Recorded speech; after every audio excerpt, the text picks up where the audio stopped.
What is going on, everybody? Happy Sunday. Happy early Canada Day. Happy early 4th of July. Happy early whatever day it is for wherever you are out there. This, for one of the final times, is Fandom Empire. And for the first time in a long time, I'm on here by my lonesome, at least for now. I do have Sham in the chat and a bunch of you fine folks. The truth is, I kind of wanted to do a stream last night at about 1 a.m. about this, and decided against it for a variety of reasons, mainly because it was 1 a.m. It's a lot to get into today. Haven't done one of these solo in a while. Definitely haven't done one of these solo post heart attack. So here we are, and we're going to talk about Halloween, because what else would we talk about on this channel? The title says it all. Halloween series rumor. Myers in prison, Loomis to lead. That's going to be our second topic today. See, force of habit. Halloween kills is going to be a topic. I want to therapeutically dive back into that movie, and that is something that we're going to be doing on this channel over the next couple of weeks. Some housekeeping, though, before we get into any of the other things that we need to get into. Sorry if you guys heard that. Not used to it being a one-man show, so doing my best to not completely butcher this, which it may or may not happen. We'll find out here soon. But on July the 9th, that's right, July the 9th, we are going to be doing our final Fandom Empire live show. It's a Tuesday. It'll start at 8 p.m. Eastern and run through, a little past 11 o'clock, I would assume, maybe even longer. We'll see how long it goes. But July the 9th is the last day for Fandom Empire before the rebrand becomes official and Haddonfield Beyond takes over. If you're on the YouTube page, you'll probably already see the banners up there.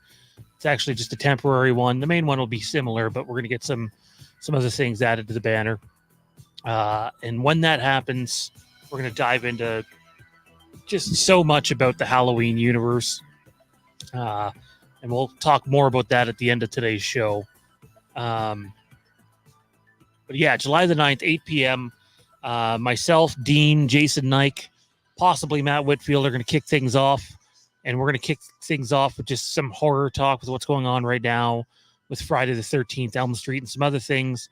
We'll move on to what I would say is the main event, the second segment of the show, where we will be taking a look back at David Gordon Green's Halloween trilogy, our coverage on it, just what it was like for all of us to go through it. And that will be definitely a reunion of sorts anyway. Because we are going to have the old Fandom Empire Live crew back for that in some way, shape, or form. It'll be myself, Mike Bish, Tommy B, Kieran, Johnny, and others a part of that one. Dean as well. And then we'll move on to some Westeros and Star Wars stuff for the final time on the channel. You're just tuning in now. Please take a moment to like, comment, subscribe, I guess it's turn notifications to all. Is that the new YouTube gimmick? So, we have that. But yeah, there's a lot to dive into on this show. And let's get to, first of all, for those in the chat, how many of you had an opportunity to see, first of all, who knows 3C Films? Who knows 3C Films? Chris, he's a pretty good guy. Maybe not personally, but do you watch his content? Have you checked out his channel? Super high quality. Let me know in the chat if you know of that channel. Maple Leafs, nice touch. Yeah. Well, let's not talk about the Leafs, man. I'll just go off on a tangent. Dude, I watch his content because he's an incredible content creator. He obviously has a little bit of a team behind him too. But that's a guy who doesn't throw shit out there just to throw shit out there. And he had a rather interesting topic over the last couple of days. I want to give a shout out to Jay Ryan, who brought my attention to it. And if you've been watching the content on this channel over the last little while, then you know we've been talking about rumors surrounding the Halloween TV series. And I stress here that they're rumors. They're just that. They're so early in the process that so much can change. That being said, Dean and I would not come out here and say any of the things that we say if we didn't believe there was some validity to it. Channel like Chris's, 3C Films, much larger than what Fandom Empire is and was, and etc. He does really good content, and if you've never had an opportunity to check out his channel, I strongly encourage you to do so. Really good guy. He dove into the Halloween TV series rumors, and we're going to dive into them right after some Halloween Kills talk. But I'll say this: if you've been watching this channel, then you probably know that we mentioned that. Sorry, apologies. I'm doing this while also making sure my 4-year-old doesn't get into trouble. You know that we said that we believe the DNA of the Halloween TV show is, if you know any of the Halloween Return story, the attempted making of, the script, that there's a lot of inspiration from that, is what we were told. And I think on some level, 3C Films backed us up. But then on another level, it makes me wonder if the Halloween TV series is more Halloween Returns or Halloween Asylum. I believe that's discussion worth having. And, you know, if you're me, you probably, or like me, you probably want it to be more along the lines of Halloween Returns. That being said, there are 2 different Halloween Asylum attempts that were almost made, very different from one another. And maybe you like that route better. We're going to dive into that right after our Halloween Kills discussion. Short little Halloween Kills discussion just to get the chat going here. How many of you, like myself, went and seen Halloween Kills in 2021? Obviously, a movie we were supposed to get in 2020. And if they had their way, we probably would have had it in 2019. But because Halloween 2018 was a 1-film deal, it was almost a 2-film deal. But because it was a 1-film deal, there was a little bit of a waiting process involved. You know, negotiation, money things. These things take time. They take time now. They took time then. How many of you went and seen Halloween Kills after the hype train that led into that movie? Obviously, you got another year of buildup, which myself and several other content creators obviously did what we could during the pandemic to provide any form of entertainment we could and information we could about it. But how many of you went and seen that movie and maybe had your expectations a little out of check, maybe a little high, and left seeing that movie for the first time feeling a little let down? I know I, for one, we did a big Halloween Kills event here. And even though it was a pleasure to spend some time with Tommy B in person and Jason Nike and several others, I left that showing disappointed in what I had saw. Not the entire film. There were things I loved about it. There were things that I didn't like about it. Obviously, the social commentary was not necessarily great and definitely rubbed a lot of people the wrong way. But I definitely left that film feeling let down. and like it didn't live up to expectations. Now here we are. We're almost 3 years removed from the release of Halloween Kills. That's crazy to think about. Almost 3 years ago, Halloween Kills came out. Around this time, 3 years ago, we were talking about the debut Halloween Kills trailer. Everybody was going nuts. Couldn't wait to see the film. I think we were all going nuts for obviously other reasons, the state of the world at that time. Um, but I really think, by the way, if you hear some background noise, I apologize. My little guy's watching TV. Not a lot I can do about that at the moment. But I think that I definitely left that showing. I don't want to say underwhelmed. And even for as much as we knew about the movie itself, I think there's still, and like, let's be honest, the Halloween Kill script had been out forever, for over a year before the movie was ever released in theaters.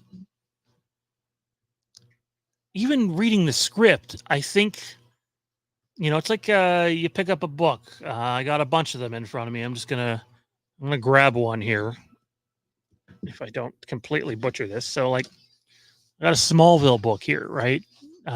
It's not a story from the TV series, but because there's a TV series in place, you start to perceive things in a manner of how you think they should be or look or play out. And you do the same when you get into spoilers or rumors about an upcoming project for any franchise. And it's easy to project what you think it should be or could be onto something before seeing it, and then it be something else. And I think I fell guilty to that. I was guilty of that, pardon me. And I know other people were too. But looking back at it now, I hear a lot of people say, give Halloween Ends time, it will grow on people, it will be a masterpiece, etc. And that may be so. It's not a movie that I have felt the urge to go back and watch very much. I have watched Halloween Ends twice. That is it. Once on release, and then once with my oldest son. And I haven't felt the need to go back and watch that movie again. There's things that it does really good, things that I think that it lacks. Sorry, I'll sign out of that, guys. But everyone says, hey, give Ends time and it'll grow on people. And it could. Hey, I'm a guy that was very, very against The Last Jedi. Didn't like a lot of what that movie did. And now here we are. I think that movie came out in 2017. So we're 7 years removed from that movie. And I can sit here today and say, I don't have the same ill feelings towards The Last Jedi that I did back in 2017. I think recency bias works both ways. I think you can overhype something and overlove something based off of one watch, and you can dislike something more than you might based off of one watch. But again, everybody goes on about Halloween Ends growing on people, but for me, it's Halloween Kills that has grown on me. It's Halloween Kills that when I look back at that movie, I sit here and go, you know what? If I could go back and talk to 2021 Sean and tell him to shut the fuck up and give it a chance, then I would. But I can't. We live in current time. There's no time machines that I know of, anyway. But just like for the chat, what about Halloween Kills did you love the most? And what about Halloween Kills did you least like? Let me know. I would love to hear your thoughts on it. For me, the obvious one's the flashback, the beginning, the opening sequence to that Halloween film. And in my opinion, that's the best Halloween opening sequence. Jeez. I would say it's just behind the original and Halloween 4. And then after that, I don't know if there's another one that's better than that. At least not for me personally. I do really like the beginning of H2O. I'm not the biggest H2O fan, and I know Jesse's in the chat right now, one of our channel sponsors. He loves H2O. Seen him post a link to a video about H2O earlier. I do like how Haddonfield feels at the beginning of H2O, and just sort of the presence the movie displays early on. Um, that's a good video idea on its own, ranking the best Halloween openings. I don't think that's something we've done yet either. Hey, I'm a sucker for the H6 producer's cut. I know the cult shit doesn't do it for a lot of people, but the way that movie begins, I'm for it. Freddie says loved it, straight up slasher. Least favorite is some of the writing. Yeah, I think that's what it comes back to, Fred, on Halloween Kills is you get some of the Tommy Doyle stuff in the hospital and a lot of the Laurie Strode stuff in that movie, and people aren't a fan of it. There's very clearly social commentary in it that takes maybe more of a center stage than it should compared to the story that they were trying to tell. But when I look at the beginning of Halloween Kills, the flashback, how they filmed that soundstage, by the way, a lot of people don't believe that the beginning of Kills was shot on a soundstage, but it in fact was. Um, the movie right away gets me into it. The fire sequence would have been awesome had it not been for the marketing basically spoiling the entire thing. And then like it really is like, in my opinion, there is no more straight up slasher Halloween movie than Halloween Kills. It's the closest thing that this franchise gives you to a Friday the 13th entry, in my opinion. And for those that are like really Myers obsessed, I hope that you can look past the social commentary, that you can look past, Jamie Lee Curtis in it, and really love the stuff that we get with Michael. Because the truth is, we will probably never get Michael again like that. Maybe one day, but I highly doubt it. And I appreciate it for those reasons. Like, well, I haven't talked about this in a long time, but wasn't it like 30 kills in the movie, something like that? Just insanity.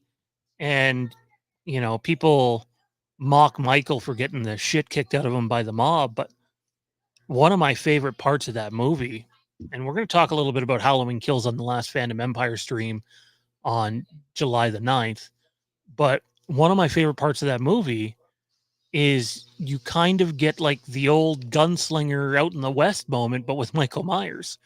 Now, some people might think that, that doesn't belong in a Halloween movie, but I loved it. That moment where you got James Jude Courtney standing out in the middle of the street, the mask is at his feet, he's surrounded by the mob. I think, Michael is intelligent. I think he knows he's about to get the shit kicked out of him, at least for a bit. And it's not, try to find a way to escape down an alley or, pull one of those old Michael vanishing tricks. It's, pulls out his pistol and is ready to go down in a blaze of glory, or a blaze of horror in this case. Obviously, there's no pistol. The pistol's a metaphor for the mask. Reaches down, picks it up, puts it on, and away we go. And yes, you might not like seeing Michael get the shit kicked out of him like that, but at the end of the day, Michael wins. Michael kills the mob, you know? I think that's something. I think that means a lot. I think looking back at that and what it stands for means a lot. Now, I'm not sure Halloween Ends follows up on that in the best way that they could have. But I really appreciate that in the movie. I also appreciate the callback to the older characters. I don't think Lonnie gets enough love, by the way. I think Robert Longstreet is just a terrific actor. He's in a lot of Mike Flanagan stuff, and I truly believe that he had a really good showing in that movie. And say what you want about Tommy Doyle in the movie, I think a lot of people would have wanted to see Paul Rudd back, and that is a route they tried to go down, and it just didn't happen for them, scheduling conflicts. And then there's also like Paul Rudd isn't that character anymore. It's from a different timeline, but you might also argue, in some ways that some of the other characters are potentially from different timelines, um, or at least the people playing them. And it would have been cool to see Paul Rudd back, but I really do think Tommy Doyle was effective in this movie, and it sucks that he got it, but he also kind of deserved to get it. Like you put yourself in front of the shape like that, you're asking for trouble, and Tommy knew what could happen, and he got it. So I don't know. I'm gonna look at some of your guys' Halloween Kills thoughts. We're gonna get ready to move on to the Halloween TV series rumor discussion. Unlike the old days where I could do this for like 2 hours myself, oxygen is precious, and want to make sure to conserve some of that. If you haven't yet, please like the stream. It helps other people find it. Share your thoughts in the live chat or the comment section down below. If you want to support the channel on another level, you can send in a super chat. It'll highlight your question and or comment. The number one way to do that, though, is going to patreon.com/Fandom Empire. That link will be changing soon because with Fandom Empire ending, the Patreon will be rebranded. And Dean and myself and several others are currently going over what content is going to be going up there. I know the content's been bare over there for a bit, but we're going to be putting our best foot forward here and already have some really fun things lined up for the rebranding to Haddonfield and Beyond. Let's take a look at the chat here for a second.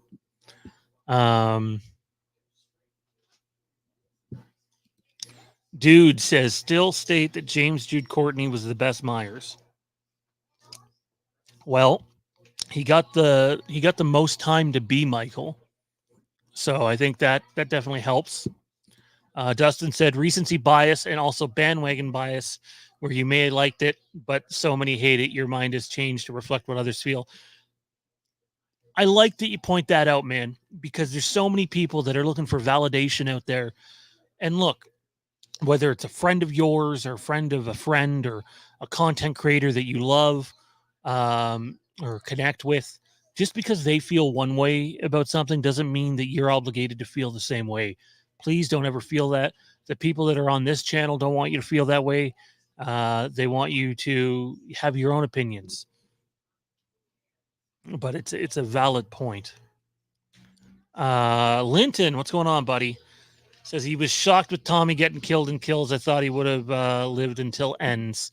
Yeah, I would have liked Tommy to live till Ends, but the truth is, even Lindsay was supposed to die in Halloween Kills, and they had a change of heart during the filming process of that. And you might tell from her whole lot of no role in Halloween Ends that that obviously that wasn't a planned thing. But then again, the process for Halloween Ends changed so many times, became something that it wasn't originally intended to be. Byron says Halloween Kills is one of my favorite movies in the franchise. Michael is a badass in the movie. He's an absolute badass. I absolutely dig Michael in this movie. It's probably my favorite Michael Myers film in the franchise. I don't know how it couldn't be. But again, we're all entitled to our own opinion. Maybe your favorite Michael Myers film in the franchise is Season of the Witch. He has an awesome little 2-second spot on TV. Jesse says, by the way, fam, I have stickers for my channel absolutely free. Wow, that's awesome, man. It's very, very generous of you. Dustin says his major problem. One second, guys. This is what playing daddy gets you.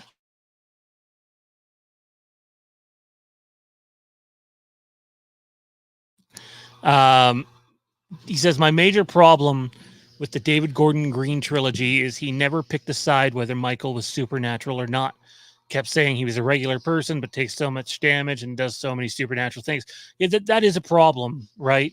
You get the whole essence of evil thing. They kind of did it by the seat of their pants, right? There's not a ton thought out ahead of time in that trilogy, and much like the most recent Star Wars trilogy, and it wears faults because of it.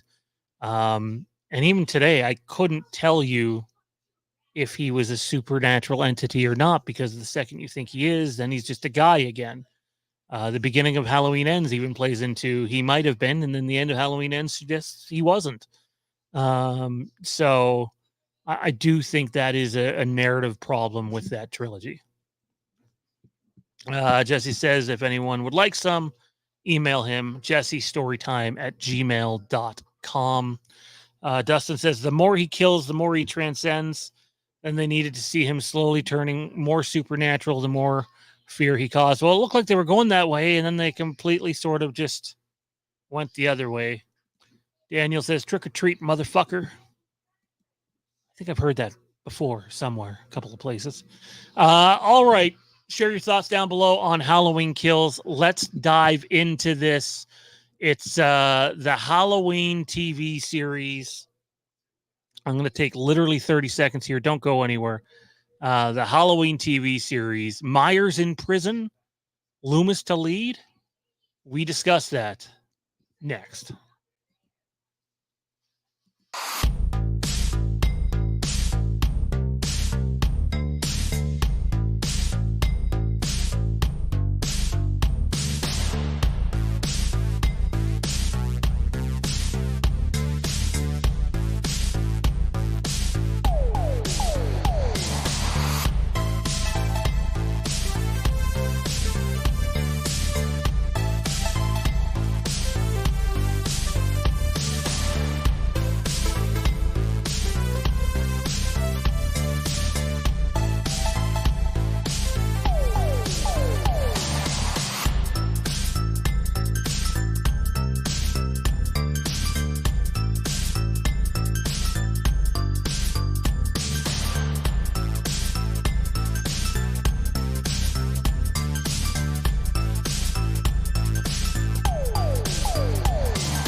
All right, we're back. Had to check in.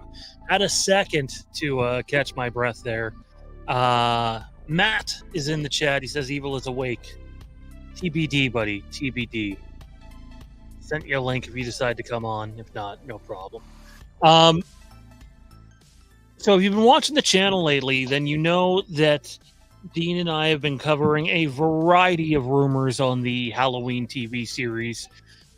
From Steph Hutchinson possibly being involved, although there's some detractors to that one.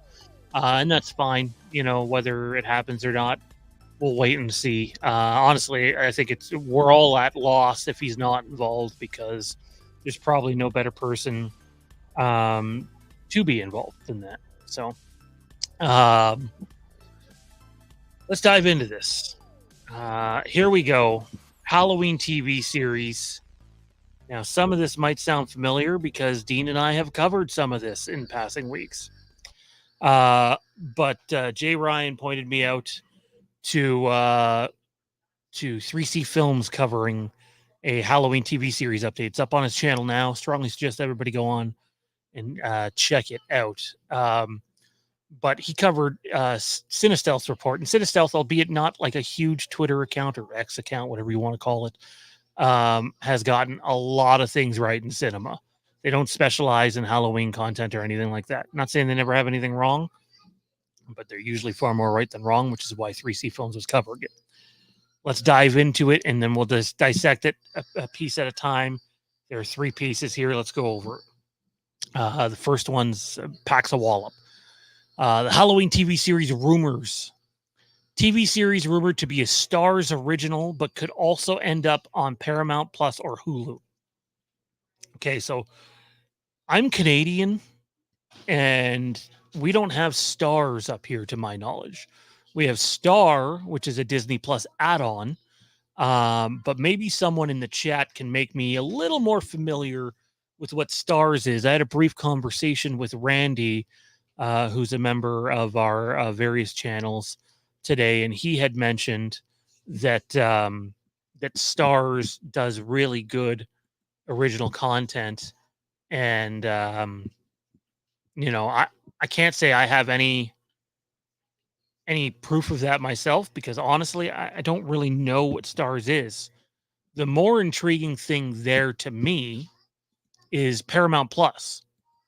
And the reason for that is Paramount was one of the finalists, along with Universal again, in the rights to the Halloween TV series. So if you miss out on the rights to the series, being able to still show the series on your network, not a bad plan B, or rather your streaming app. I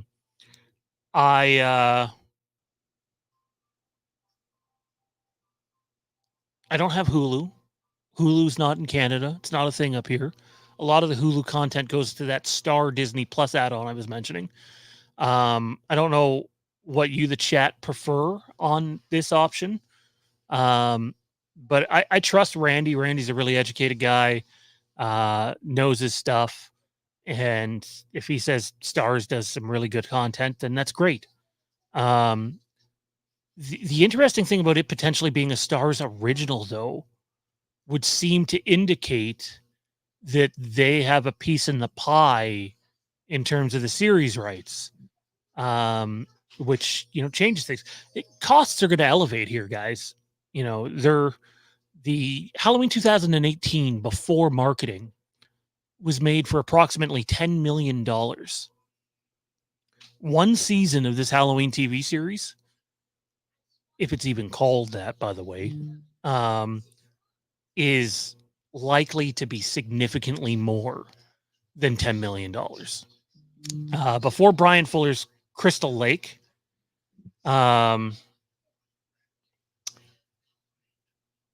sorry, one moment. Got to answer this. Super important.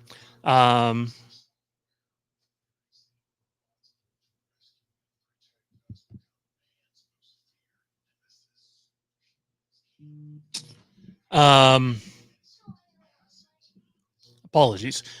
Before Crystal Lake got canceled, and when I say canceled, the series that was coming from Brian Fuller, it is dead in the water. Whatever they end up doing, if anything, is not going to be exactly what Brian Fuller was planning, which is honestly, for me, it's a loss. And we'll touch on that after we talk about the Halloween series rumors. But like the budget on that thing had ballooned to something like 85 million for 8 episodes. So you're looking at like 10.5 million and change per episode. I'm not saying the Halloween series is going to be that, but it's going to cost some money. So inviting more chefs into the kitchen to help handle the bills is inevitable at this point. I'm going to take a look at the chat just to see, before we move on to the story parts of this, what everybody's saying. Nightmare Files, how's it going? How are you? Daniel says, Loomis to lead. Michael doesn't talk. Dude, so much potential, but it sounds like it's going to be lame. I have some concerns for sure because, well, some of this is what Dean and I have been reporting for months now. The way that Chris from 3C Films spoke about it, in terms of where he thought it was going based off of Cinestealth's report, didn't quite line up with what we were thinking. Linton asks, how long till we see another film? Well, that's going to play into that because I'm going to tell you what 3C Films had to say about that. Although I still strongly suggest after you're done here, go check out his video. Very informative. Jesse says, basically another movie channel, a little like HBO, just smaller. Well, now, wouldn't that be everybody's dream? HBO getting their hands on Halloween. Freddie says, Stars had Ash vs. Evil Dead, and it was canceled, so I'm not sure that's the way to go. Dustin says, I mean, Michael doesn't and shouldn't talk, so yeah, he could be in prison, but not like there's a lot to cover. Loomis talking to Myers. They could focus on Loomis and what he was up to. Unless the show is Michael gets loose and Loomis is tracking him in the massive prison, trying to keep him contained, and he gets out, or the show's chasing Michael. Sorry, I think I butchered that last part there.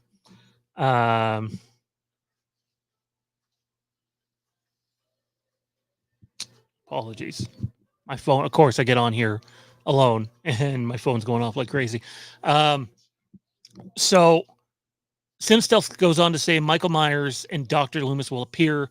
Story could pick up immediately after the events of the original film and involve Michael being sent to a maximum security prison. Here's my thing on that is, and I want people to be very careful about this. This could pick up after the events of the original film. In his next piece there, he also says this would indicate a period piece. I think we're about to be joined by Matt here. I'll get him in as soon as his cam starts working. Unless he's not camming and he's just audio. I don't know. Let me know, Matt. Here's my thing is there's a very good chance that just either post in the private chat, Matt, on StreamYards or message me on Messenger and let me know what to do here. There's a very good chance that what they're going to do is modernize the events of Halloween 1978. You know, what if Halloween 1978 happened in 2018, 2020, 2024, 2025? What if those events took place in the modern era, but other than changing the era, all the other things stay the same or close to it? Do not rule that out. Now, that's not the direction I prefer them to go, but the second you get into period piece stuff, it becomes an issue. So it's an issue because of budgetary reasons, right? It depends how much money they have to spend on this thing. I think that a period piece would be fantastic. Whether it ends up happening or not remains to be seen, but do not rule out that they just could modernize the events of the original film. Again, not the way I want them to go, but possible. Also, for the love of God, people, when whoever they cast as Dr. Sam Loomis doesn't look identical to Donald Pleasance, please don't judge harshly. Not supposed to. Probably won't. They're gonna like to recast that role. You need someone who brings screen presence, has the aura, and especially if he's the lead, which is what I'm going to get into here shortly. You need someone who can carry this thing. And who gives a shit if he looks exactly like Donald Pleasance? You know, he shouldn't be 25 years old or something. But you want a seasoned actor to come in there and do their thing. I'm going to add Matt in here in just a moment. I'm just going to finish this point. I think that when you're looking to recast a role like Loomis, it's all about acting. Can they carry the show, whether they're the lead or the supporting actor? Like Liam Cunningham from Game of Thrones. He's now in Three Body Problem or whatever. Would be an excellent Loomis. I've seen Wolfman Got Nards put that out there a bunch as like a fan casting. Ian Glenn, also from Game of Thrones, would be fantastic as Loomis. There's a bunch of actors out there that could do their role justice, but don't be surprised when they come on board the series and also want to make their role their own. They're not on here to do a fan film. They're not going to come on to do a fan film. They're coming on to do their own take on the character. Now, it's probably not going to be as drastic as Mr. Sell the Sizzle, not the steak, Mr. 2% milk. But yeah, so it really depends on what they decide to do. But I don't like, it's just such a common thing for them to like go cast someone, it gets out there, and then everyone be, oh, he doesn't look like Donald Pleasance. This is bullshit. He doesn't need to look like Donald Pleasance. He needs to be able to carry a fucking TV show, people. There's a big difference. Joining me for the first time in a while, if I can set this up properly. And we'll still continue to go through the notes here. Hopefully it doesn't have too much background noise because I think he may actually be mobile. It's the one... The only, no, not Tommy B. He's off doing God knows what. It's Mr. Matt Whitfield. What's going on, buddy? You need to unmute yourself. Where is Tommy these days? We haven't heard from him in forever. He's hanging out with Terrence, having pina coladas. Oh, God. He's going to be part of the July, like yourself, he's going to be a part of the July 9th finale for Fandom Empire before turning this thing into Haddonfield and Beyond. I'm gonna just go over these notes again, and I'm gonna dive into them some more. But I want to get your 2 cents on what's being put out here compared to what Dean and I had. So Dean and I obviously had that the Halloween TV series would be heavily based off of Halloween Returns. I'll unmute you when it's your turn to go, dude. Based off Halloween Returns, the prison thing sort of lines up with that. And then Cinestealth adds in the TV series rumored to be on Star's original, but could also end up on Paramount Plus or Hulu. You've known Randy a lot longer than I. He spoke very highly of Star's originals, anyways. Michael Myers and Loomis would be set to appear. Story could pick up immediately after the events of the original film and involve Michael being sent to a maximum security prison. This would indicate a period piece unless there's a time jump or something. I would assume we would have to get at least another year's Halloween unless that's planned into a tie-in movie that's been teased. Haven't heard Laurie Strode's name at all, which is what Dean and I said. Everything that we've gotten on it, right or wrong, Laurie does not appear to be a part of this, and I think that's the right direction. Cinestealth has also heard a casting rumor, but they're going to sit on it for a little bit to see if anything comes of it so that they can validate it, which is smart. I've heard the name involved. I don't have permission to share it. If our buddy Jay pops in the chat at any point and says it's okay to share it, then I'll share it. But I also want to add in the 3C Films added that while dealing with the prison stuff, there would be other, obviously, murderers in there, not just Michael Myers. So it's not just going to be like, yes, Michael Myers would be the focus, but that the other things going on in the prison would be a focus. Loomis and Loomis's life would be a focus. The people that work at the prison would be a focus. And that he speculated that the series would be a one-off, done, probably 8 episodes. That's the number of episodes we've heard anyways. And then would lead in to a movie.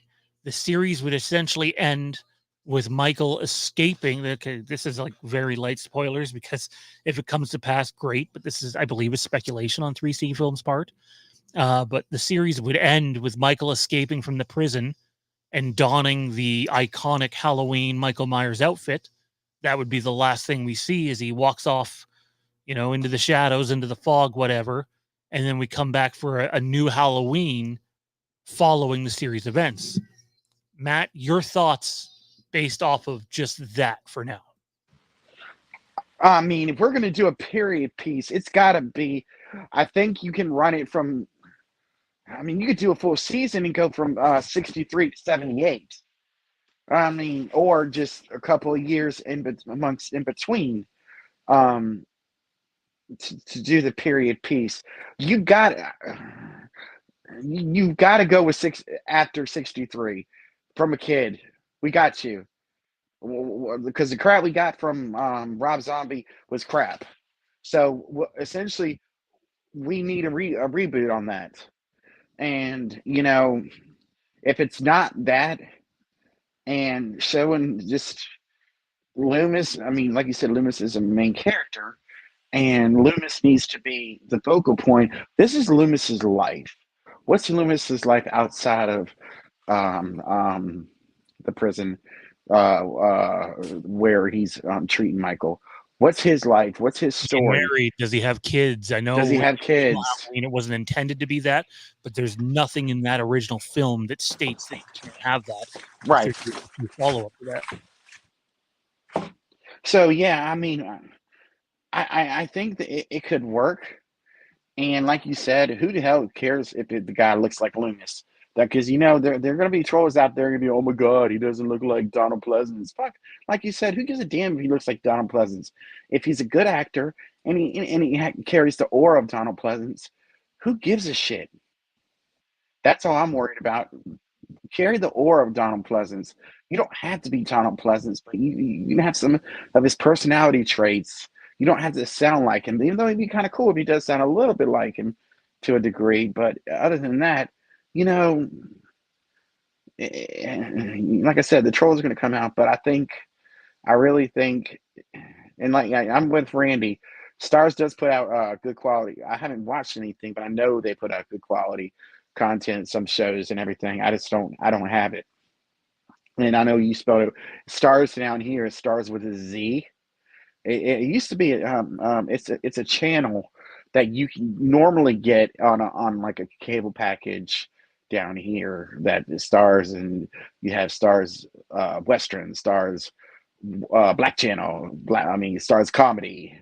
I mean they just they have various channels, but they also have like the main channel, which allows you to get all that content and without you having to. But then you can also get that one.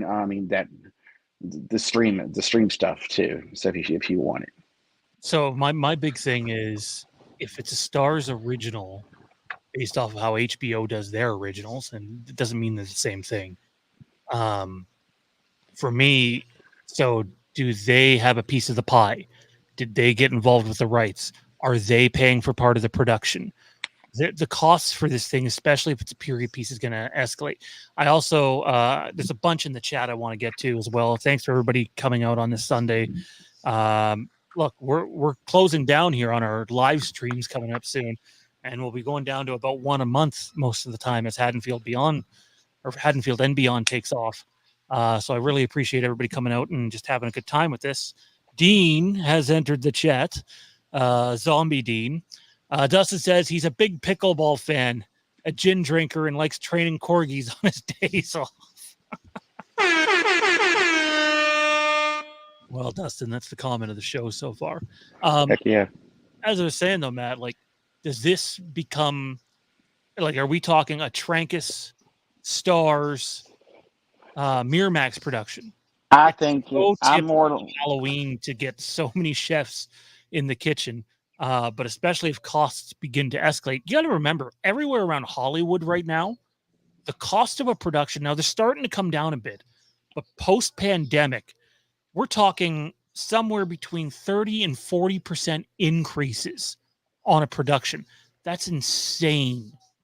Okay, those costs are coming down a bit. Everybody looks at like Star Wars The Acolyte and goes, how the hell did this thing cost $180 million? Well, considering when it was filmed, production costs are part of that, right? A big part of that.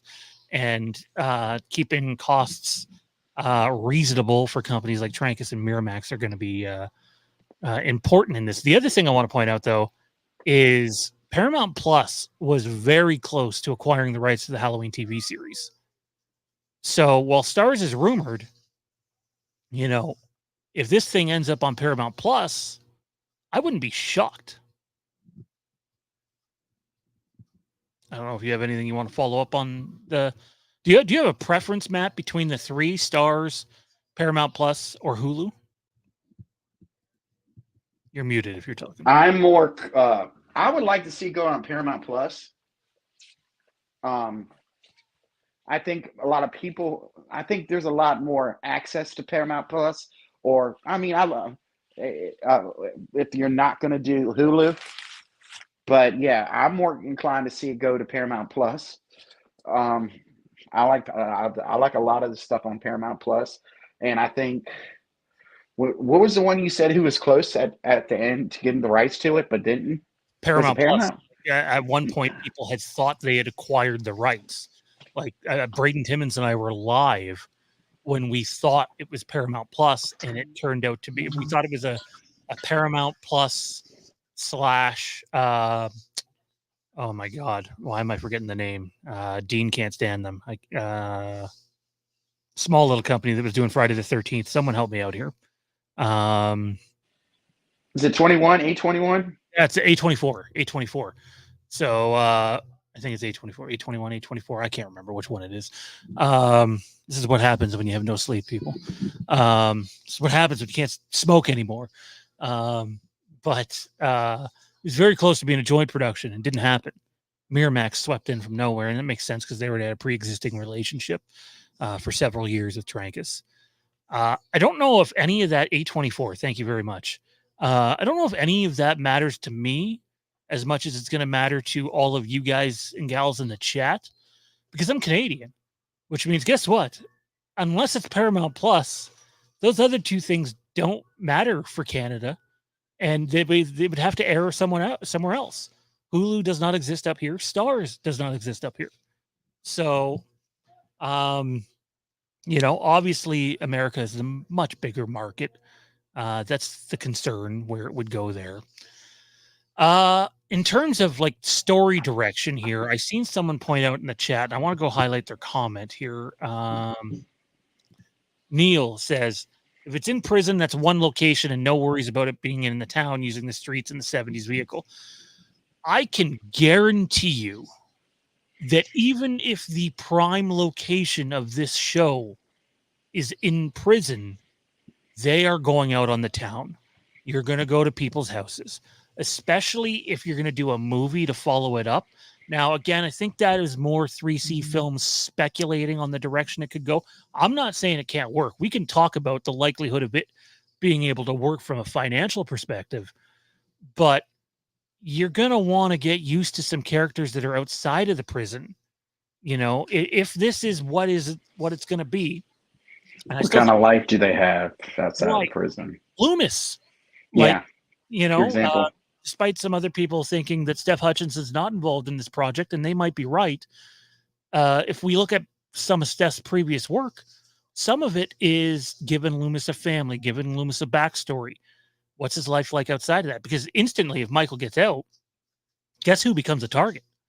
Loomis's family, Loomis's associates, as well as other people. And I think there's a way here that let's work off the possibility that the Halloween TV series is mostly based in prison and we're getting some outside elements. Let's say that the series does end with Michael Myers escaping and him donning the classic Michael Myers outfit, and that's the last thing we see. And then we get the follow-up coming in theaters October 2028. Let's say that happens. I still think, given that they were trying to build this Haddonfield cinematic universe, that we can deal with the stuff in prison while still dealing with another entity outside the prison that is causing havoc for people in Haddonfield. Maybe not to the level of Michael Myers, maybe nobody supernatural, just some bad shit happening in around Haddonfield or Russellville or wherever. I do think that's going to be at play. And I know 3C Films mentioned it, that, other murderers are a very real possibility in this. And one of the things that Dean and I mentioned in our notes here, which I'll pull up on my phone, I referenced them last night while talking with Jay, is one of the last notes we have. Here's what we have. Halloween Returns DNA is very much the premise of the series. I was reminded that they intended to go forward with Returns long before 2018 was ever a thing. The shape will not be in your face early in the series. They want to build up to him. Emphasis on building scare and suspense rather than carnage, and talk of other violent things happening around the shape that are not the shape, which to me lines up pretty damn closely with if you were in a maximum security prison with some other sick, twisted, sadistic fucks. For you, Matt, can you make a 8-episode series work? And to everybody in the chat, could you get behind a series where you're not going to see Michael Myers in the outfit until the very end? Maybe he gets a kill or two in the outfit at the end. Maybe the outfit is in the evidence locker, which would possibly be there. Who knows? They can write it any other way. Maybe he finds a new one when he escapes. But if you're not going to get Michael as we know him till the end, is that enough for you? Because if you're not getting that, there better be some damn good story that hooks the audience in. If you're going to say, oh, by the way, the last 15 minutes or the last 10 minutes is Michael and the rest you get in a movie. Not saying it's not going to work, but I think you and I both know it's not going to work for a lot of people. Well, it's not going to work for a lot of people because, of course, of what we saw in Halloween Ends, where it was like, what did we get Michael for? 10 minutes, maybe that, if 9 or 10 minutes, if all. And I know there's a blowback on that was horrendous. But they also built it up wrong. They built Halloween Ends to be the final battle between Laurie and Michael, and it wasn't. But I think if you premise this with what's going to happen, and tell people, this is a Michael Myers story, but you're not gonna, if you're thinking you're gonna get Michael going around and killing people left and right in every episode, you're gonna be vastly disappointed. So if you set people's expectations um beforehand, you're either going to get you're going to get people interested. Okay, can say, well, how the hell are they going to deal without Michael going around doing it? And we know it's going to be a period, but are you see Michael and Loomis talking to Michael, trying to work with Michael, stuff like that? What are you going to see? So that if you tell people ahead of time, yeah, you're having people probably right out the beginning be like, no, Michael, I don't want to see this. But then I love Loomis, so my curiosity is going to get hooked right there. I don't think Michael's the hook. I think Loomis is the hook. If you can sell Loomis's character and what he portrays in this show, you can definitely do an eight episode piece and then not have Michael to the end, and then you probably hear the good old Michael at the end, something like that, and have to use Donald Pleasance's voice or something like that. That would be awesome, and to end it with. But I think, like I said, I think Loomis is the hook, and if you let the people know beforehand, this is not going to be a Michael piece. They're gonna be angry, but it's gonna also, I think, pique their curiosity. Hey, Loomis works for a hook for me. But if they go this route, and again, a lot of this lines up with stuff Dean and I have already said on this channel over the last several months. One thing we didn't say, though, is that it would be basically all based at a maximum security prison, which, none of that is confirmed by any means. And I'm not against it, but boy, you better have some deep, layered, intriguing storytelling to hook people, is all I'm saying. People don't want to see Michael talk. He's probably not going to talk. People also probably don't want to see Michael's face. There are clever, ways with cinematography to get around with that. Michael has his head down, the lighting, shots from behind, shots from over the shoulder that focus on Loomis and other characters. If we're seeing Michael, fuck up some other people in the maximum security prison, you can do it from behind. There's ways to hide his face. I'm not worried about that whatsoever. I am concerned, though, that they have enough meat on the bone to get through 8 or 10 episodes and then go, okay, at the very end, here's Michael, and then we'll see you in a couple of years in theaters. I think it could be great. I think it could be one of the best Halloween stories ever told. I think the fact that Cinestealth is coming out with this, I think the fact that 3C Films is covering it, and Dean and I trust who we get our information from. I really, truly think there is something to this, but to what extent remains to be seen. The other thing I want to bring up, though, and I think where you point out what's right, you also got to talk about what you think is wrong. Cinestealth mentions 2025. I don't think there is any chance on planet Earth that this series is ready for 2025. I don't. I would be thrilled if it was, but everything that we know of it seems to be looking at a 2026 release, which would make a little more sense, because if it releases in, say, October 2026 and it's 8 episodes long, then, you only got a couple year wait for if the movie ends up being a follow-up. And that's the other thing. Can you make the series intriguing enough to follow it up with a theatrical movie, or are we just going to do season 2?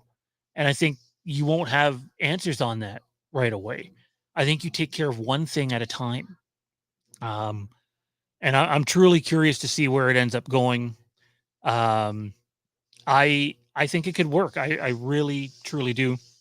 Matt, I just want to get to some of the questions in the chat here, and then we'll quickly move on to Friday the 13th.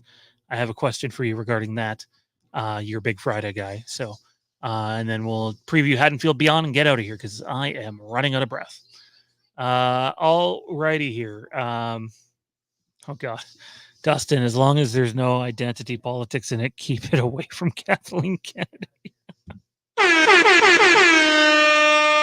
Dustin, great minds, man, great minds. Also, keep David Gordon Green the hell away from Star Wars.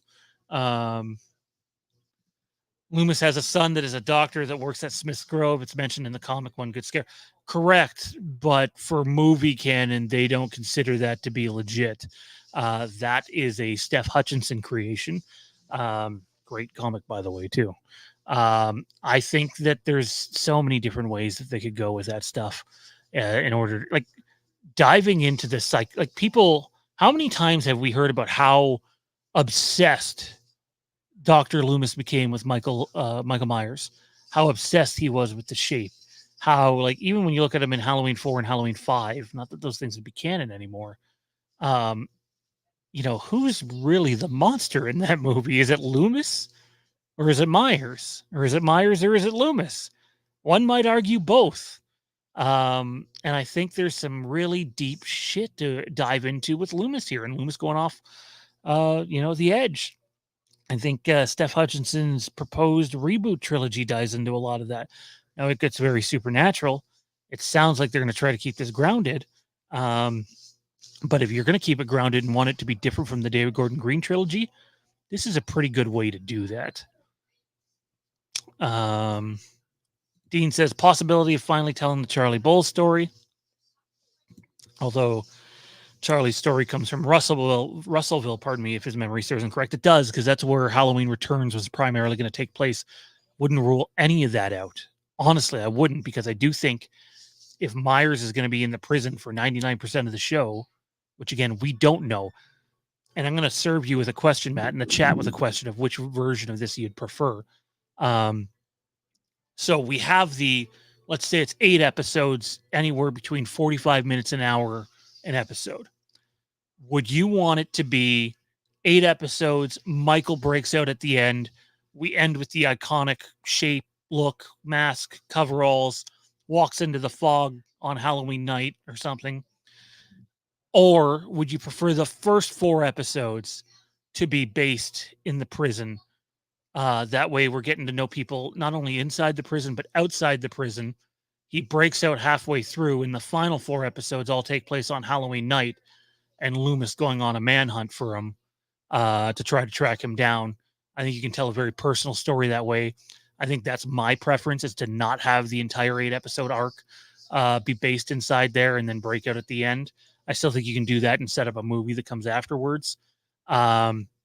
But I do prefer, cutting it in half and going with more of a traditional Halloween Returns take on things. What one do you prefer, Matt? And to the chat, which one do you prefer? Full 8 episodes in the prison or half in the prison, half out? I am more half in the prison, half out. But I also want to see something iconic at the end of the show, which is going to lead into the movie. Because if they don't, I would be beyond shocked, crazy. I would probably go crazy if they don't have a movie for the 50th anniversary in 2028. They've got to. Yeah, I mean, it makes no sense not to.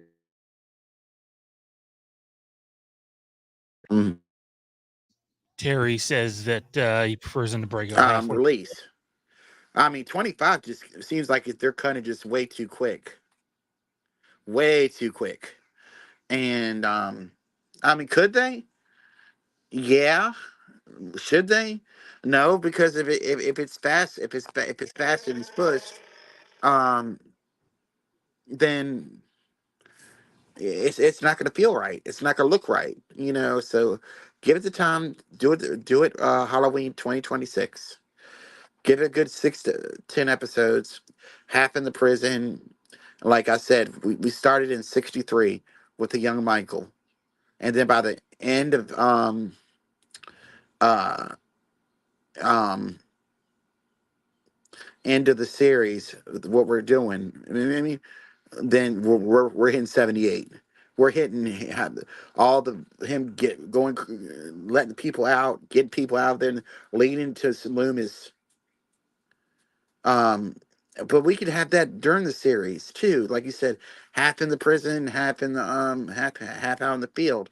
But I think it worked both ways, but I think you're gonna get more audience um love out of half in the prison, half in the half out of the prison.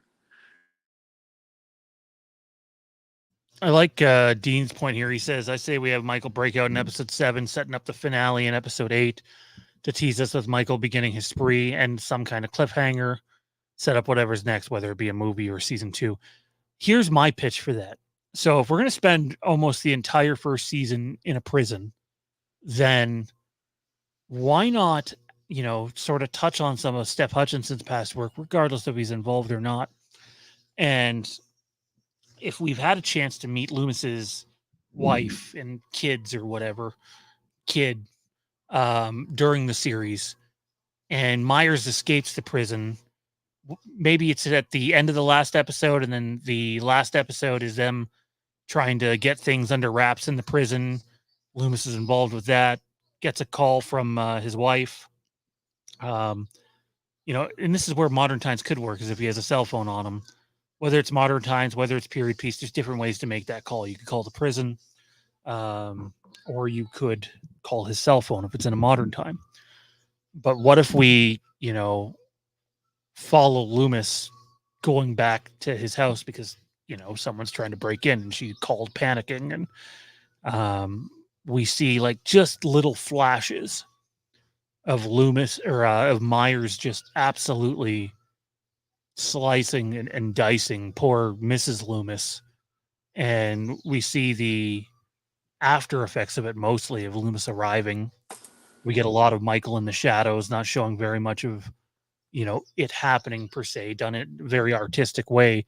And this is a little bit of a steal from House of the Dragon season 1, but we end with, Loomis just unhinged at what Michael has done to his, it's one thing Michael killing randoms or his sister when he's a kid.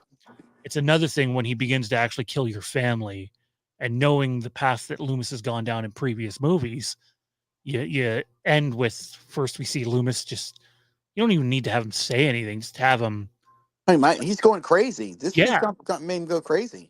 Because then you have two problems on your hands. You have crazy Loomis, and you still have Myers. And if there's any other problems out there, which really kind of helps build up their cinematic universe they've been teasing, whether it plays out on the big screen or the small screen, who knows.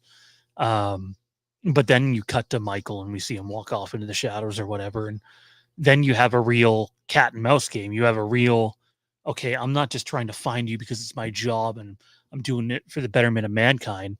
No, I want to put you fucking 6 feet under because you killed my wife, or you killed my wife and my kid. I think there's a chance to make this very personal. It might be too on the nose with some of Steph Hutchinson's past work, but I think going this route, whether it's the one that Dean and I talked about or this one, which is very similar, it sounds like they're prepared to go in a different way than any other movie we've seen before go.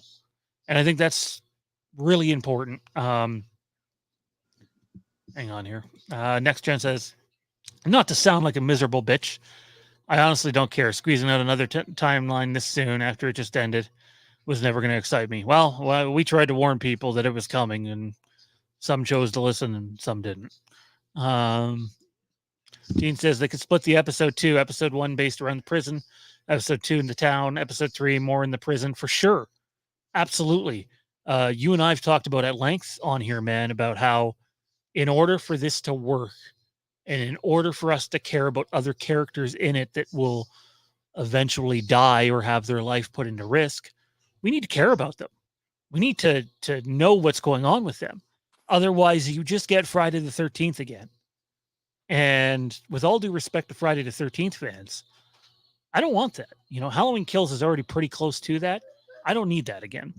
And speaking of Friday the 13th, Matt,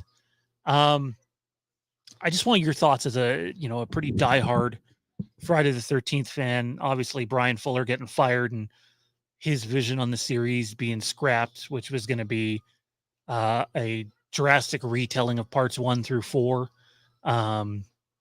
Would have had Pamela Voorhees at the forefront for season 1. Very Hannibal-esque, if you've ever seen that series, and if you haven't, I strongly encourage everybody to go check it out. I have. We're talking like they were a couple months away from shooting. A couple months away from shooting this thing. I wanted it.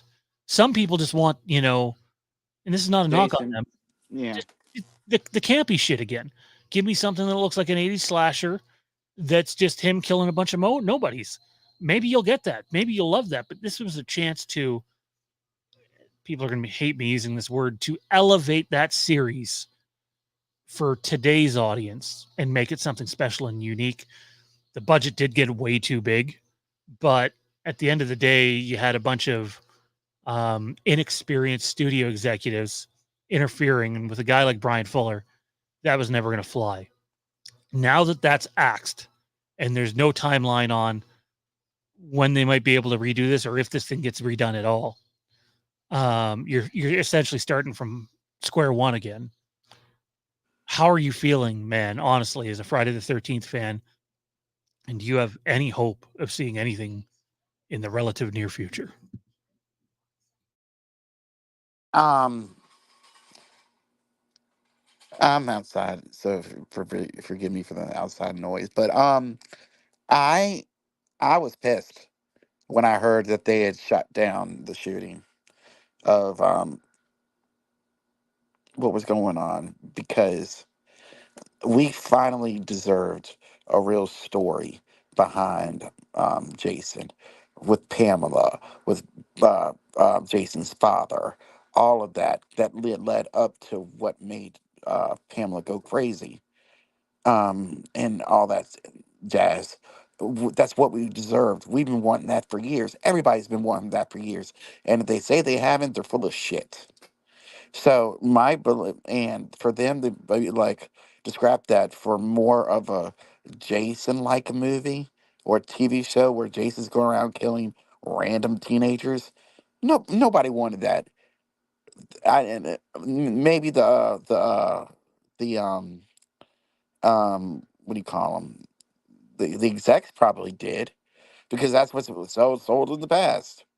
They were scared, essentially, of what, that it wasn't going to work. And I guarantee you it would have worked, because it's what the people wanted, the backstory. And the fact that they just scrapped it just shows that, I mean, they pissed off a lot of Friday 13th fans when they scrapped it for some possible BS that they're going to do instead of what the backstory, which we all wanted. Yeah, it's I've said it with Dean on air. I'll say it again now. I wouldn't wish this on fans of any franchise. You get that close to getting something that I believe truly would have been special. Now, whether it would have lost a shit ton of money or not is another story. Because I couldn't tell you that it wasn't going to do that. The budget had ballooned. There's no doubt about that. But sometimes you need to swallow a loss to regain your relevance. Friday the 13th is relevance from a merchandise standpoint, but like the Jared Padalecki led 2009 film, still the last thing we got. And I can't believe how many people don't like that film, because for my money, it's far and away the best Friday the 13th film. Like in different terms of quality, production, score, cinematography, writing. I think it's far and away the best one. I know I'm very much on an island, maybe not alone, but with very few people. I mean, it was good, but I mean, it's still hard to go up against 6, which a lot of people love, and 4, which a lot of people love, and 7, which is one of my personal favorites. But it it runs up in 2. I mean, it's up there. I mean, I think the one thing I take away that I love the most is they made Jason like Stone Cold Killer. Like, he just didn't walk around slowly, and I mean, his ass was running around doing his thing. And I think that's the one thing I loved, and I know probably you loved, and anybody that loved this movie loved, was that Jason was that kind of killer. And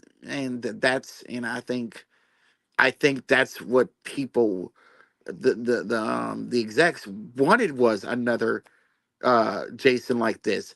It's not to say we can't get it, but god damn it, tell the story first.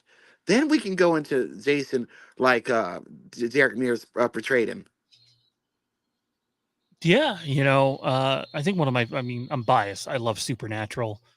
My kid's named after one of the actors on it. So when Jared Padalecki is the star of a Friday the 13th film, this is not hyperbole for me. There is no better lead for a Friday the 13th film in terms of their ability to act. I'm sorry, that's how I feel. He was good. Um, He was really good. it probably helped that he had, I think, 4 seasons of Supernatural in his belt by that point in time. He was also in Cry Wolf. He was also in a movie with Paris Hilton. House of Wax, is that the one? Yeah, House of Wax. But like, it's just they're not going to go back to that. That movie's done. It's over with. I don't say that they have to go back to that. But they can go back to that kind of Jason, and then that because that's what I mean. And I think at the end, I mean, like I said, tell the story first. But then if you want to have Jason going around killing towards the end of the movie, but if you're going to do it, use the Derek Mears version, not the old decrepit slow stab, and or with a machete.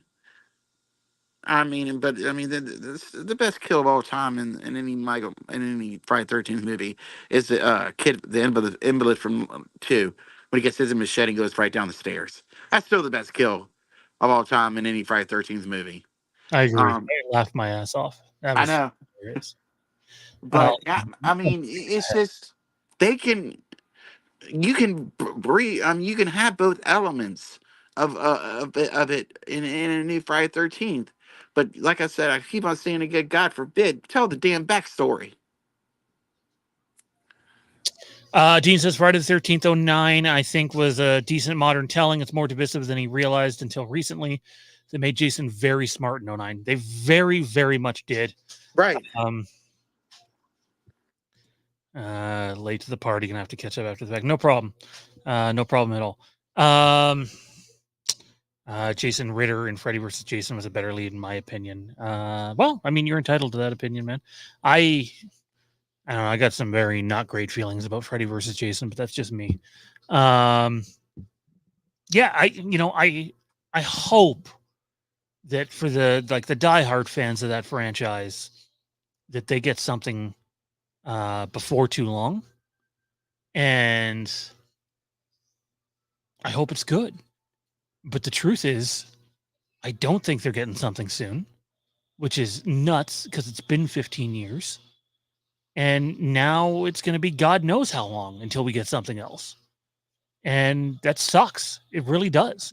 Especially like, say what you want as a Halloween fan. Yeah, you had to wait 9 years between Zombie's second movie in 2018. But then you got the Green Trilogy. Now you're getting a series, and they're also trying to do a movie at the same time. And the series, barring disaster, is probably going to go off, without too much issue. Meanwhile, Friday the 13th, arguably the more popular franchise, is just sitting there, not dying, but definitely devaluing itself as time goes. And then when shit like this happens, if you think it helps the fan base geared up for a new project, it doesn't. It makes them want to give up. And it's unfortunate. That being said, that is going to about do it for our show tonight. Dean and I will not be live tomorrow. Tomorrow's Canada Day.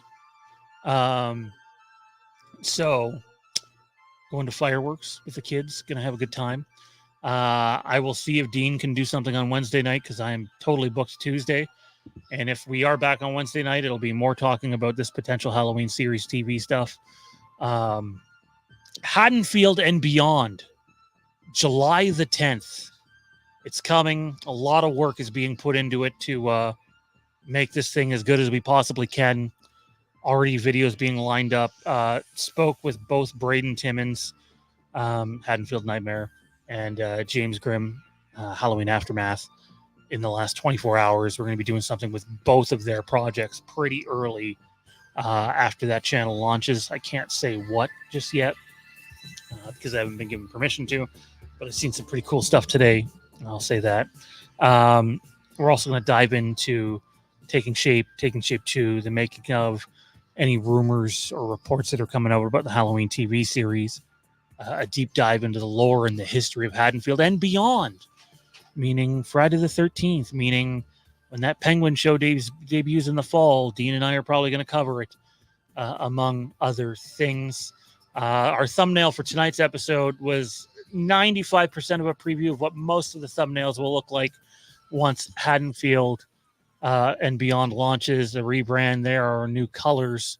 Really appreciate everybody who has tuned in over the years to Fandom Empire. July the 9th is our final Fandom Empire show. 3-hour special, lots of faces involved. Friday the 13th, Elm Street, heavy Halloween presence, and then closing with some Westeros and Star Wars stuff. It's been a journey. It's been a ride. Matt, you've been a big part of that, so I thank you for that. Dean and everybody else in the chat as well. Anybody who has not only supported us on Patreon or sent in a super chat over the years, but just liked our stuff, commented, subscribed, hit the notification bell, and used us for some form of escapism, then I feel like we've done our job. And we have a lot more coming. Live streams will still happen, but a lot of it will be shorter recorded videos. For example, like if you took maybe half of our Halloween TV series discussion tonight, that would probably be a video, and the second half would probably be another video. Stay tuned for more Haddonfield and Beyond, launching July the 10th. But for Matt and for the mods in the chat, thank you. Happy Canada Day. Happy July the 4th if we don't talk to some of you before then. Have a great end of your weekend. And don't forget, the boogeyman is in fact coming.